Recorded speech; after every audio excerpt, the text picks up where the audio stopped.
All right, we are back. Listen here, we are going to be discussing Larry Reid and some more. I want to say happy holidays to each and every one of you. I really hope that you enjoyed yourself, enjoyed your family, enjoyed your meals. And those of you that cooks, good luck on cleaning up. Okay. Scandals in the church, TD Jakes, Duane Youngblood, and COGIC allegations.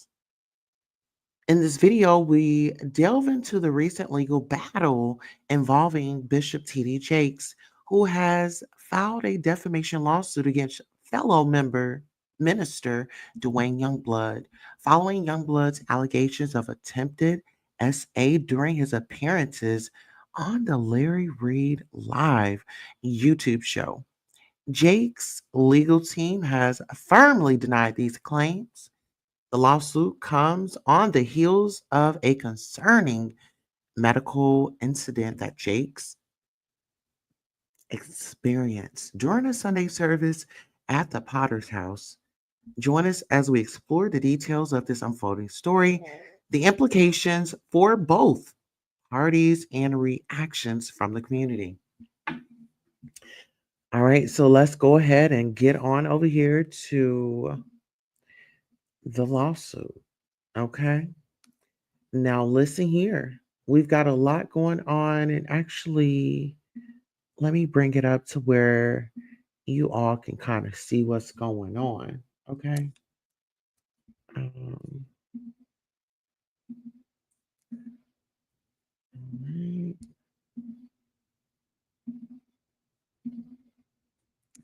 Okay. So let me go ahead and put this right on up.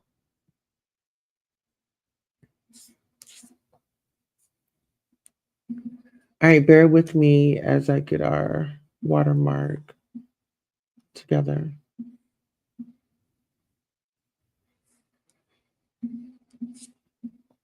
All right, there we go. All right, so this is going to be Larry Reid's. I mean, not Larry Reid's. I retract that. This is the lawsuit of Mr. Jakes. Okay, so actually, let me go ahead and bring this up, and actually, I'll drop the watermark so you all can have like a better view of it. All right, so Jakes versus Youngblood. Okay. So this is going to be in a Pennsylvania Western District Court. This is the case number. This is the judge, William S. Stickman. Nature of the suit, 320 torts, personal injury, assault, libel, and slander. So the cause, 28 1332, diversity libel, assault, slander. The case was filed on November the 25th of 2024. There are going to be 12 parties involved. The first one is going to be John Doe number 1, correctional officer John Doe number 10, John Doe 2, John Doe 3, John Doe 4, John Doe 5, John Doe 6, John Doe 7, correctional officer John Doe 8 is the defendant, correctional officer John Doe 9, defendant Duane Youngblood, and the plaintiff is going to be Thomas Dexter Yates, and he's represented by Devin Schrozik with the McKinney's, Wallace, and Nurick LLC, okay? A law firm. So that's his representation. And when I tell you, did you all get a chance to look at the interview that Larry Reid Live did with him? Were you all able to see that? Okay, so here's okay, so no updating news. Here we are back to the docket. Okay, so Wednesday, November 27th, order of motion to appear pro hack vice. Wednesday, 11/27 at 8:15 a.m. Ordering granting motion for Darrell Janey to appear pro havoc vice. Attorney Janey is admitted pro have vice on behalf of plaintiff signed by Judge William S. Stickman on 11/27. Text only entry, no PDF document will issue.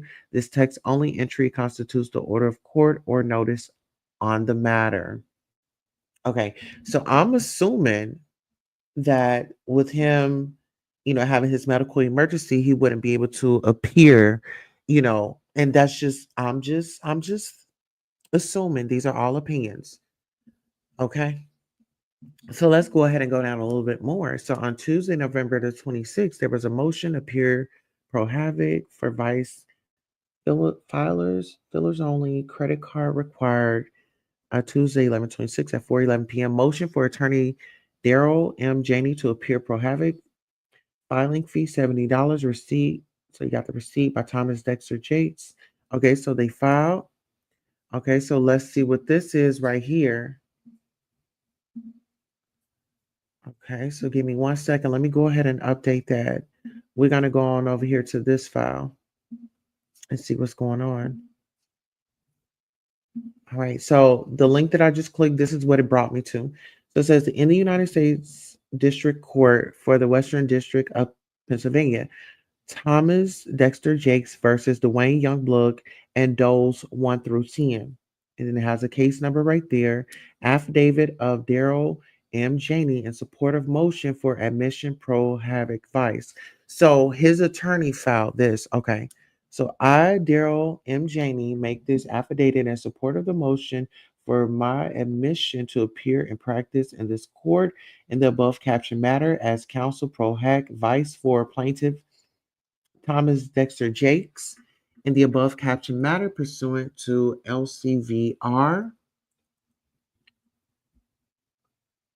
83.2 and LCVR 83.3, LCRR 83.2, and this court standing order regarding ProHack Vice admissions dated May 31st of 2006. So this all his information, and he says he being duly sworn, do hereby dispose and say as follows. I'm a partner. Oh, so he's a partner. So he's not a lawyer. So he's not a lawyer. See how he highlighted? So he's a partner of the law firm. Okay, so maybe his lawyer was busy, so he just stepped in. Okay, so he just stepped in to kind of carry the weight.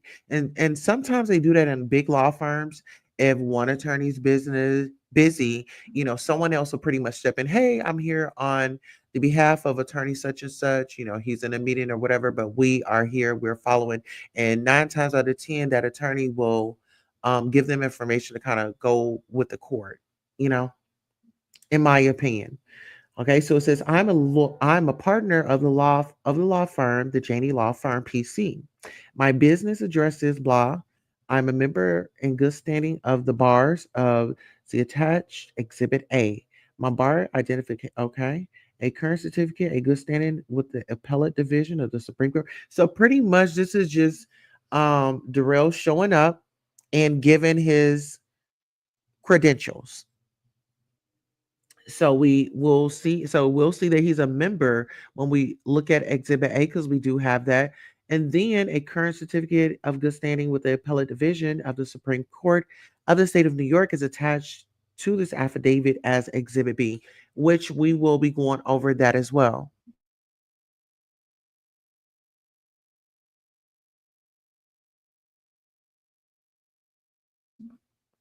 All right, so let's go ahead and get up into it. All right. So pretty much that's his attorney saying that, well, the partner with the attorney given his credentials. So now I want to just move on over to, there was an update.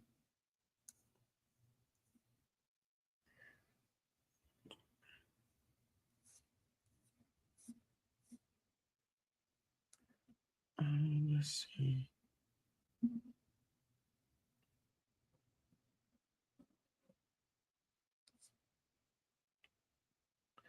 Okay. Give me 1 second, you all. I'm just looking for some stuff.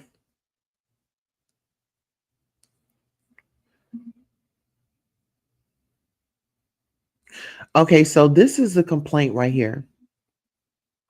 I'm going to go ahead and go through the complaint while we're here. Okay, are y'all able to see it? Or maybe should I like zoom in a little bit? Here, let me zoom in a little bit.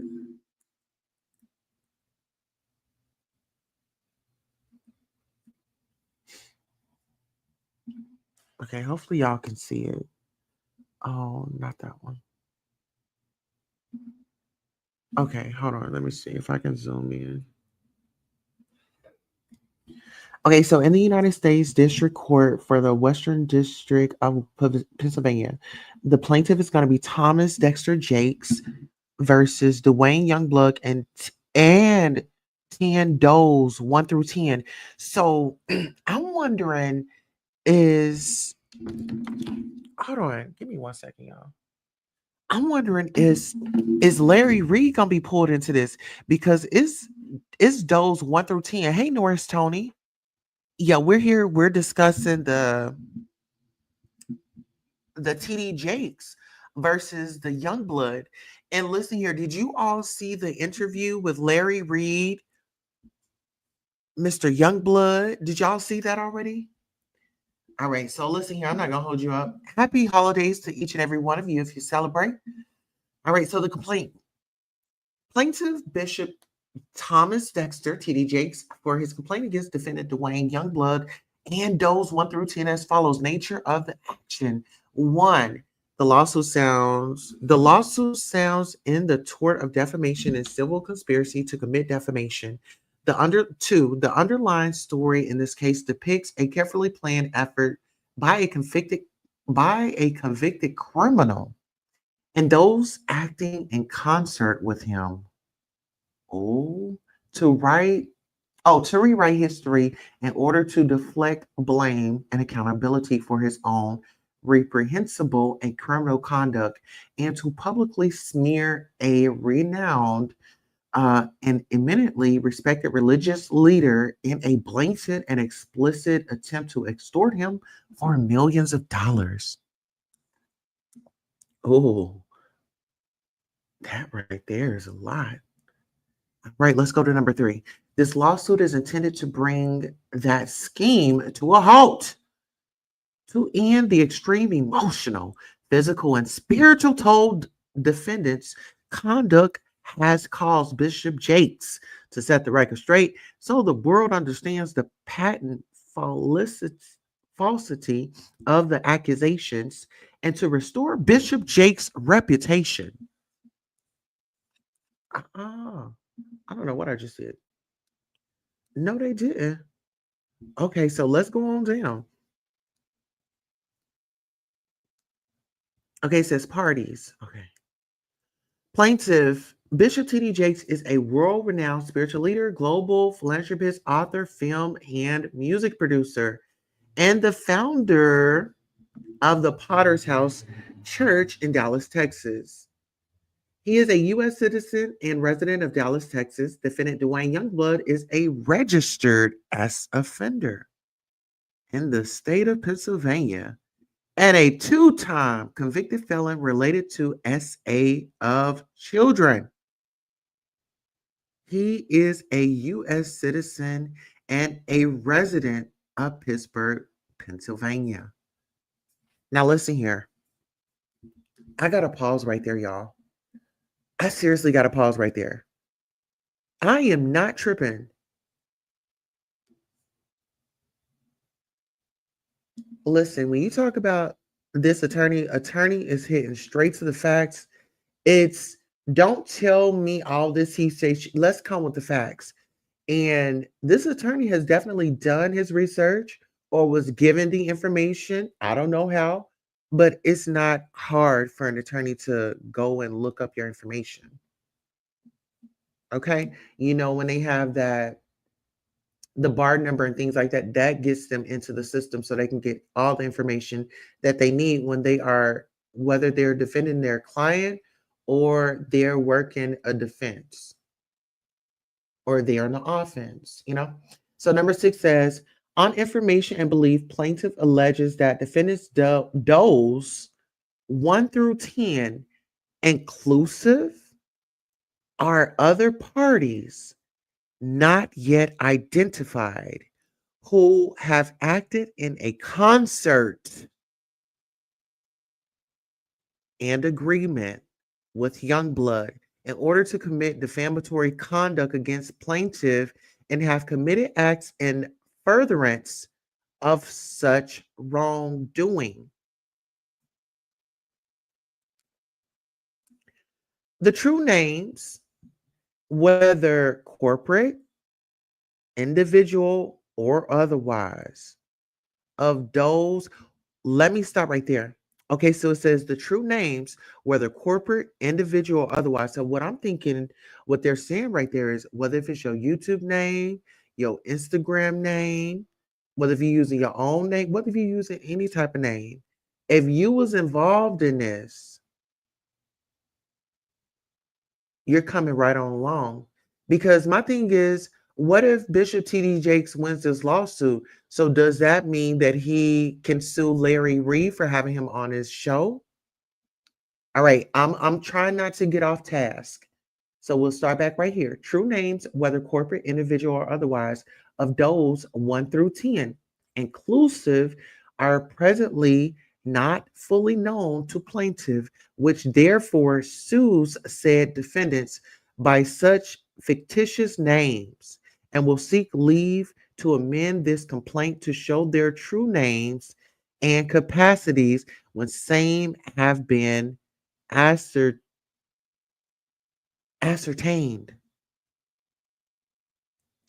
Oh my goodness. Listen here, this law firm isn't playing. So let's go ahead to number 7. On information and belief, plaintiff alleges that at all times relevant hereto, each of the defendants acted in concert and agreement with each other for the objective of intentionally committing defamatory acts against plaintiff with full knowledge of all the facts and circumstances, including but not limited to full knowledge of the violative conduct at issue and the damages to plaintiff caused hereby. Now, what I'm starting to think this is, and I'm only assuming, these are my opinions. Opinions are not facts. What I'm assuming, what my opinion is what they meant by that, because Larry Reid in the past has had allegations towards him by a young man by the name of Levantre, I forgot his last name, but his name was Levantre. And you know, for the protection of our show, give me 1 second. We're going on a quick commercial break. We'll be right back.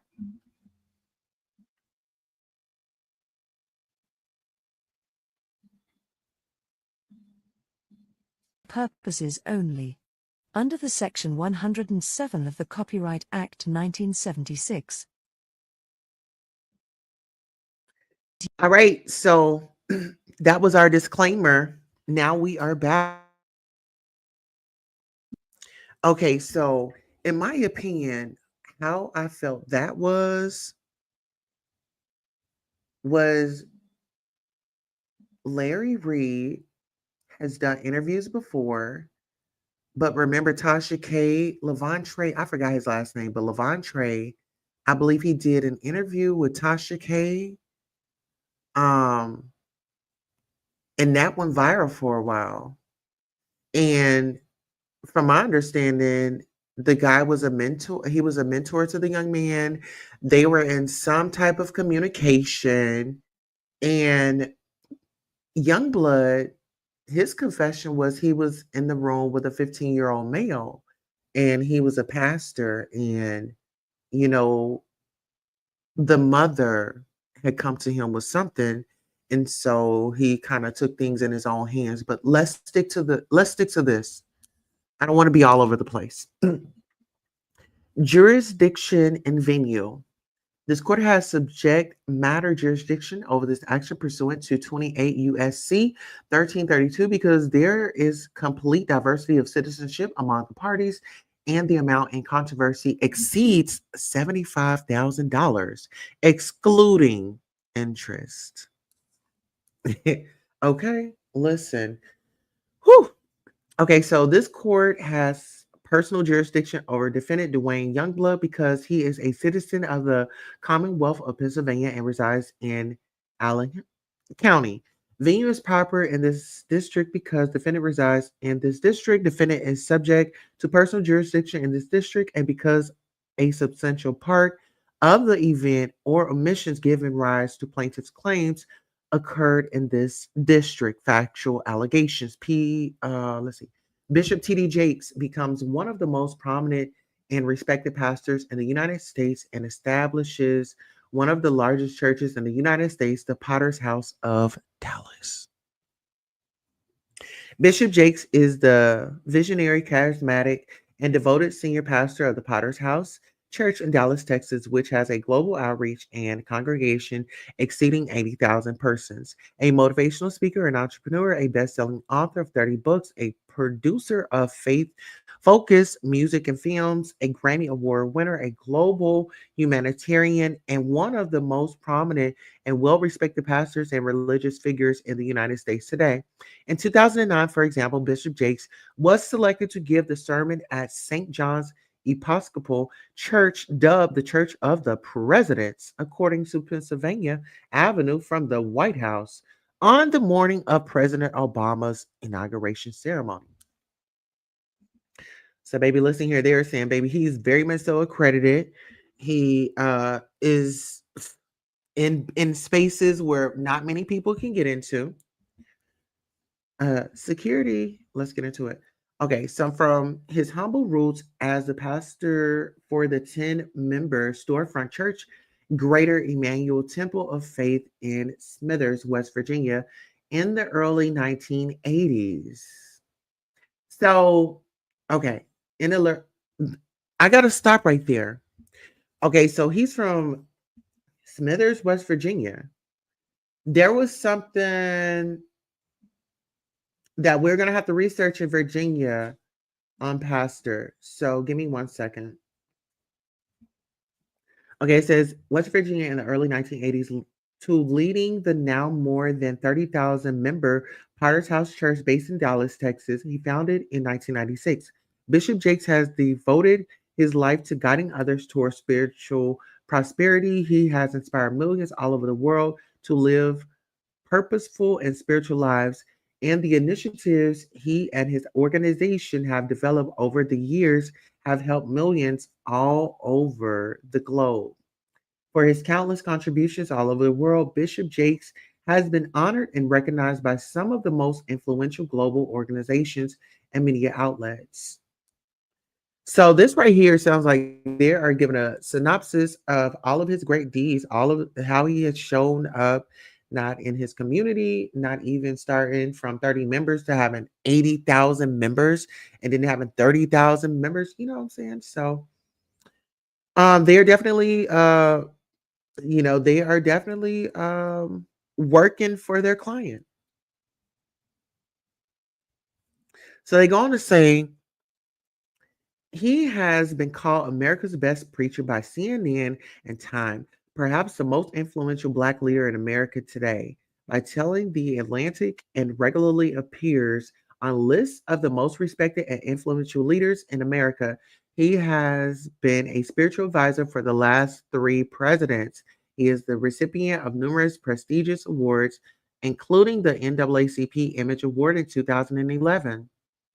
Bishop Jakes has been married to his wife, Sarita, for over 35 years and is a loving husband, father, and grandfather.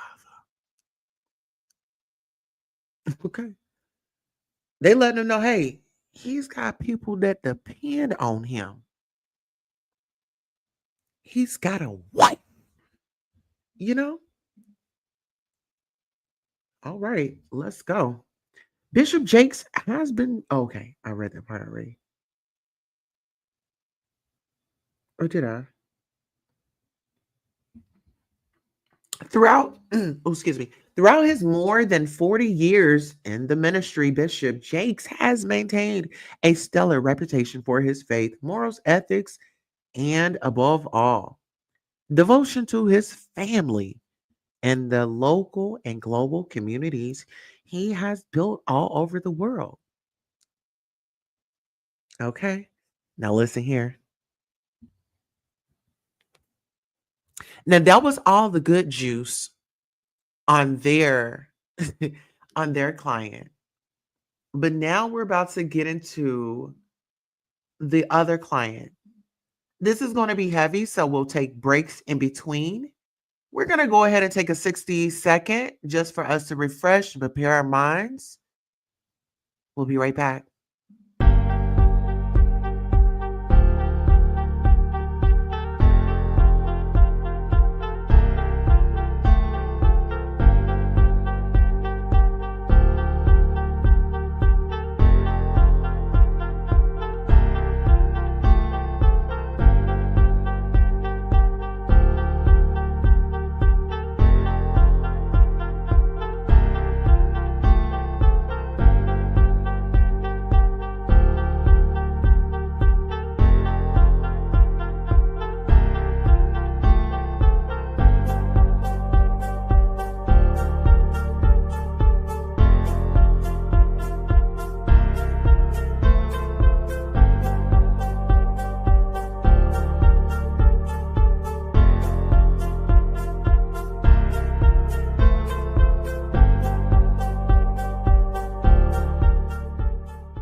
All right, you all are still with us. Thank you so much. We have to do a breather because, like I said, this is very heavy and it's very triggering. So, trigger warning to anybody out there listening. We just want to be mindful, very demure of our audience. All right, so let's get into it. Defendant Duane Youngblood is convicted on multiple occasions for sex offenses involving minors. Number 15, in stark contrast, Duane Youngblood is a registered. Oh, in stark contrast, Duane Youngblood is registered as a lifetime, and that's in bold, sex offender in the state of Pennsylvania and is currently under supervision by the state departments of parole with parole number. They put everything out. Youngblood has repeatedly and uncontrollably essayed young children since at least 2002. Okay.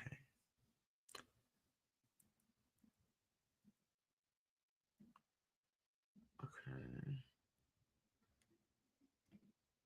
On all occasions, Youngblood has pleaded guilty and admitted to his heinous crimes.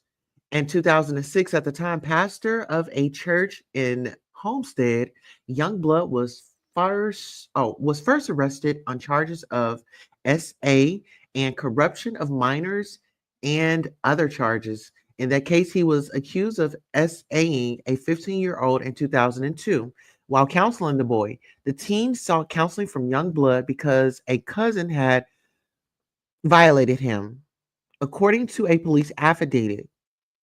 As part of a plea deal, Youngblood was sentenced to a year of house arrest and 7 years of probation. Part of the plea deal prohibited Youngblood from counseling children. Despite this conviction, Youngblood was unsatisfied. In 2014, Youngblood was charged with inappropriately touching two teen victims in one instance on about 25 occasions. While he was counseling the youth between 2009 and 2011 with respect to that victim. Counseling sessions in Youngblood's church office began when the victim was 16 years old and ended when the victim was 18, at which point the victim told Youngblood he no longer wanted to participate in counseling. According to the criminal complaint, and another, Youngblood had relations with a youth over a 3-week period.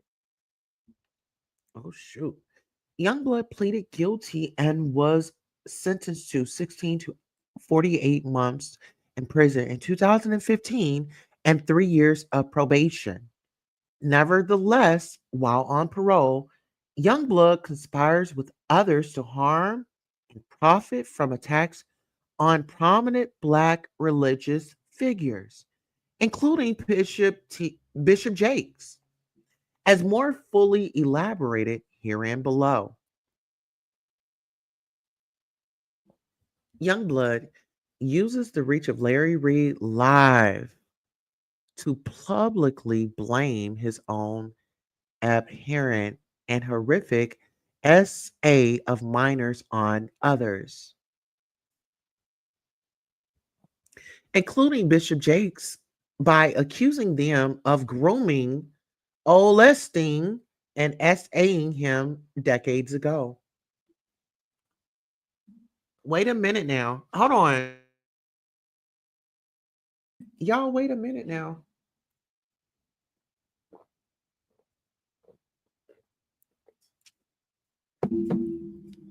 Now I have to take a sip of my pop. Didn't I just go over this and say that Larry Reid had allegations against him by this dude named Levantre? I forgot his last name, but he hold on, let me see if I can find his name. Because I want to get it right. Let me see if I can pull it up right quick. But there was a young man. Hold on one second.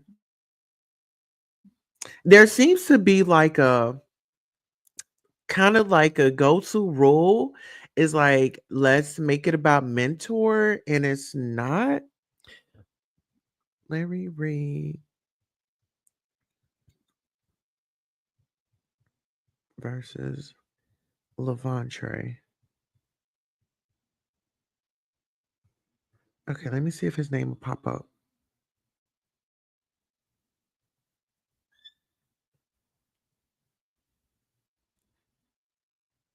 Mm. Okay, hold on, y'all. Can't find that guy's name. Hold on.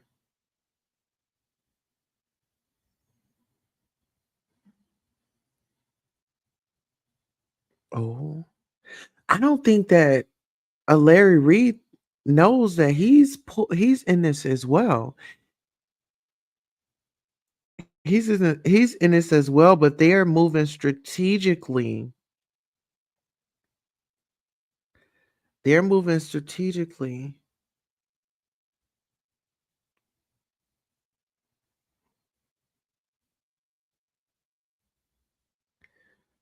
Okay, and remember this. Hold on. I want to see if y'all remember this. Y'all remember when he was when he and Bishop. No, I'm gonna stay on topic. I can't find the gentleman's name.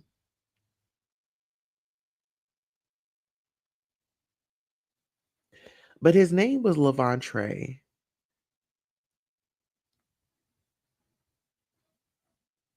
Okay. Anyhow, we'll continue. I'll find it. I promise. It'll be later. It's gonna come to my mind when I'm least worried thinking about it. Okay, so on October 28th, 2024, Youngblood sat for an over 2 hour long interview on Larry Reid Live, LRL, an online video podcast hosted by Larry Reid that boasts of having over 150,000 subscribers on YouTube alone. The October 28th episode of LRL was broadcast live to tens of thousands of online viewers on the Larry Reid Live YouTube and Facebook accounts.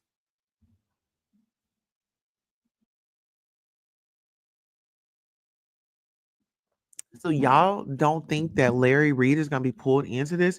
This is evidence. This is where it happened. You don't think that he's going to be summoned? He's going to get a subpoena. He's going to be subpoenaed. I wouldn't be surprised if Larry Reid is one of those 1 through 10. The episode was titled Larry Reid Live Interviews Duane Youngblood, The Abused Become the Abuser. Okay. Youngblood began his interview by misleading viewers about the circumstances of his convictions and incarcerations. Youngblood lied to LRL viewers about the circumstances of his 2015 conviction, claiming it was only because he was communicating with minors when he was not allowed to. The actual truth, which Youngblood concealed from the LRL audience, was that he violated his parole not because he had simply communicated with minors when he was not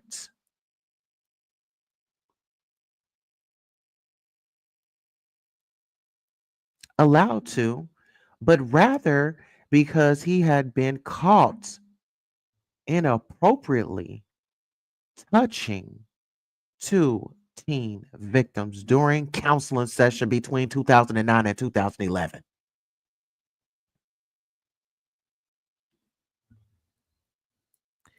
And in and of engaging in SA over a 3-week period with a teenage victim.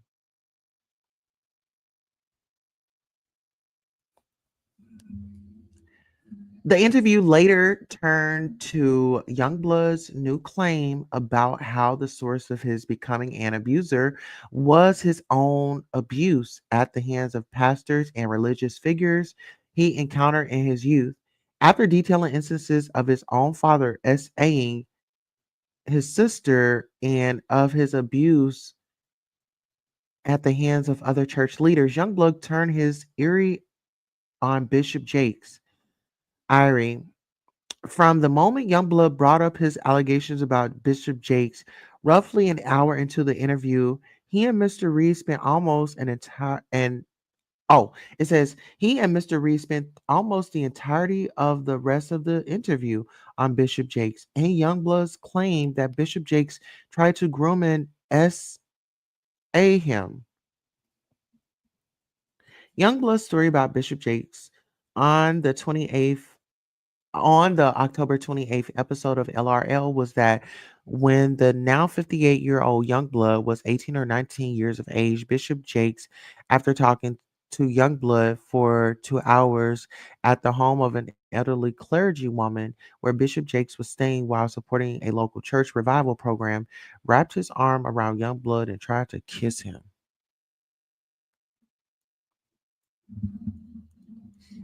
And I quote, after sitting there and having this long discourse with him, I finally looked at my watch and I'm like, oh my goodness, I gotta go. I gotta get to this car. I gotta get this car back to my mother. She's gonna unalive me. So I said to Bishop, I gotta go. And I got up from the table. He got up from the table. He walked around the way I had to exit quicker than I got over there. And when I started to walk past him, he pulled me to himself, wrapped his arms around me and tried to kiss me. And in that moment, I literally unalive. Next, according to Youngblood, Bishop Jakes called Youngblood the following. In the morning, I step into our bathroom and my home phone rings. My mother answers the phone and says to me, Duane, it's Elder Jakes. Jakes and I get on the phone, and when I get on that telephone, I can hear water. He's sitting in a bathtub. And in that thing, he says to me without any hesitation, there's 3 things I need you to do. The first one is when I come to Pittsburgh, you're going to be the only person I sleep with. The second one is you can't sleep with anybody else because I don't want to give my wife anything. And thirdly, I will take care of you for the rest of your life. Wait a minute. Now, this is what he said on Larry Reid's live.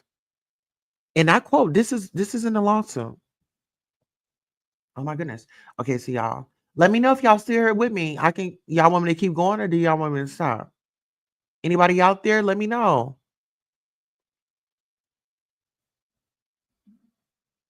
Put a 7 in the chat if you hear. Anybody in here? Okay.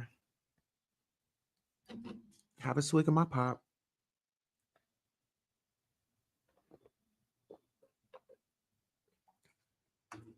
All right. So it says Youngblood then went on to describe how he did not tell his mother what happened, but that she made him go to church services that night where Bishop Jakes not only preached but called up Youngblood to the pulpit to read for him.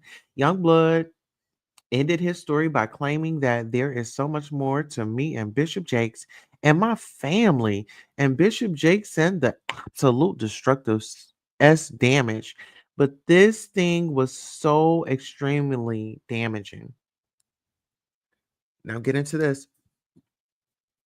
It says later on in the October 28th LRL episode, Youngblood described an encounter with Bishop Jakes where years later he had to drive Bishop Jakes and his wife to a hotel after a conference.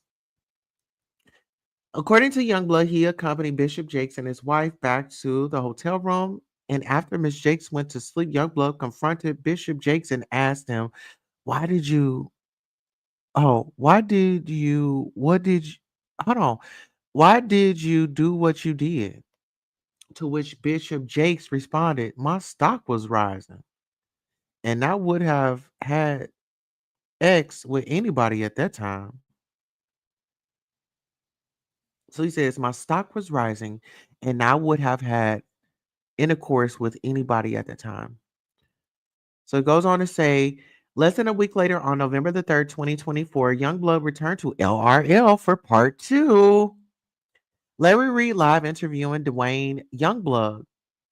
The abused became the abuser in part two. Youngblood doubled down on the same false story and this time he made sure that all of the LRL viewers knew that he was not just accusing Bishop Jakes of trying to begin a S relationship with him, but rather that his story was one of SA.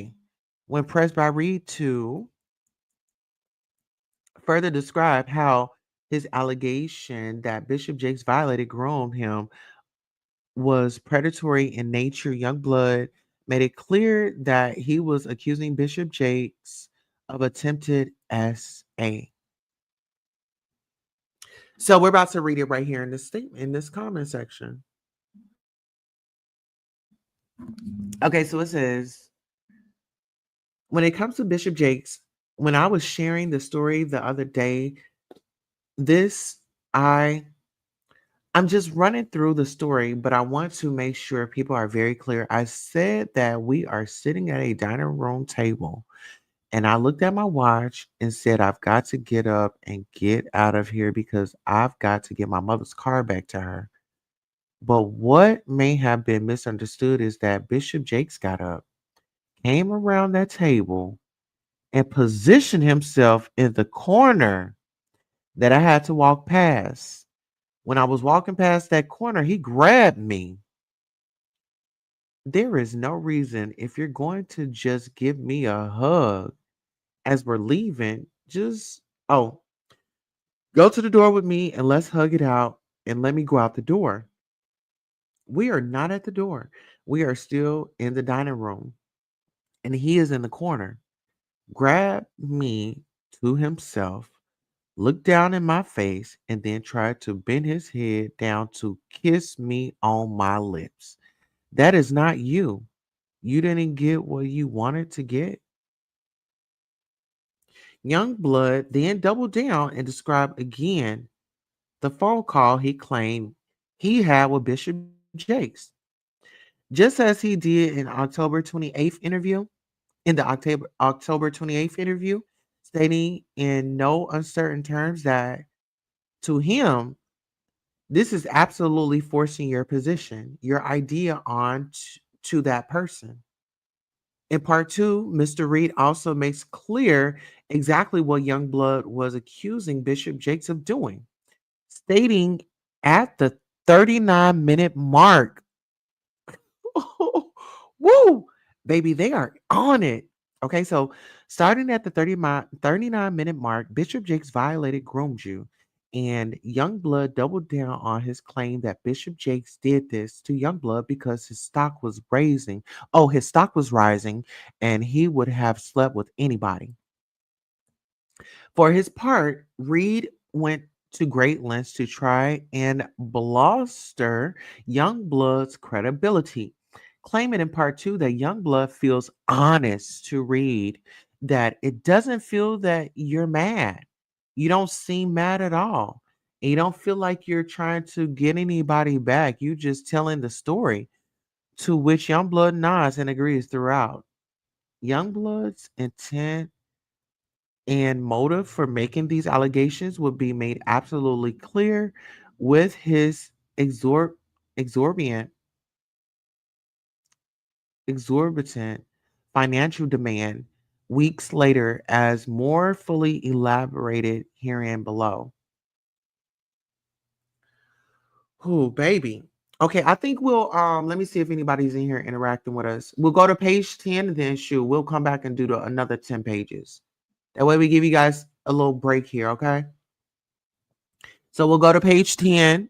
I'll end it. We'll do a part two. Okay.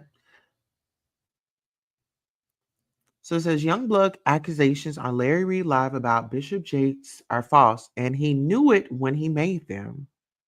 From start to finish, Youngblood's tale of grooming and attempted SA at the hands of Bishop Jakes is patently false.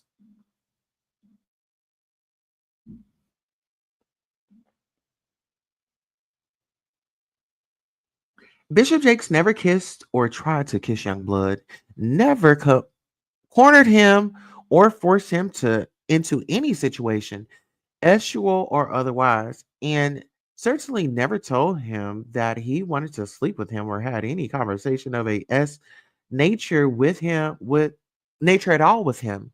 The interactions described by Youngblood during this his LRL interviews on October 28th and November the 3rd never happened, period.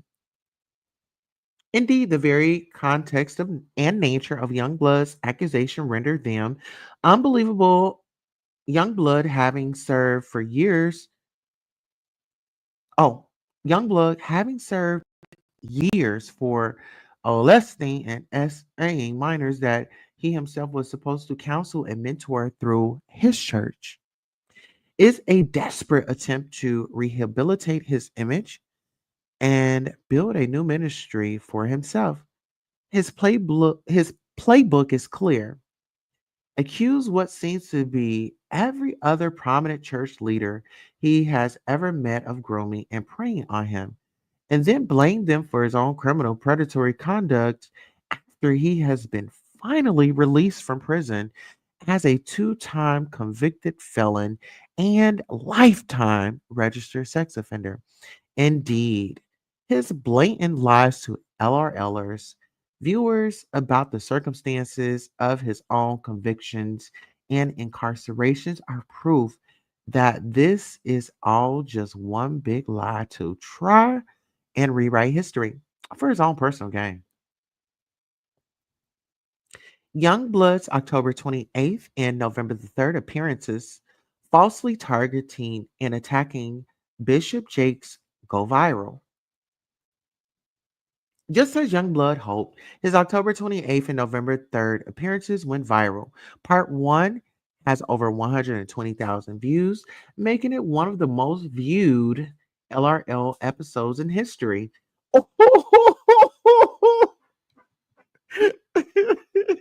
Baby, the shade of it all. Okay, get into it. Um, Even though it has been posted for less than a month and part two has garnered over 25,000 views since. Okay, so remember we're going to page We're going to do page 10 and then we'll stop and then we can come back. Okay. It was posted on November the 3rd. Moreover, clips featuring Youngblood's falsely story. Oh, it was posted on November the 3rd. Moreover, clips featuring Youngblood's false story about Bishop Jakes posted to the Larry Reid live YouTube account attracted tens of thousands more viewers. The LRL viewers were also posted to Larry Reid live social media accounts, including Facebook, Instagram, and TikTok, where they garnered hundreds of thousands of additional views, as well as to Larry Reid's website, LarryReidLive.com, where they tallied even more views. The spread of Youngblood's false allegations, as expected, did not stop with just Larry Reid's social media and online platforms. Predictably and foreseeably, Youngblood's story went viral, being republished, reposted, and commented by numerous other social media users and influencers. For example, Newsbreak, which boasts over 26 million monthly readers, published at least 5 separate stories on Youngblood's accusations against Bishop Jakes.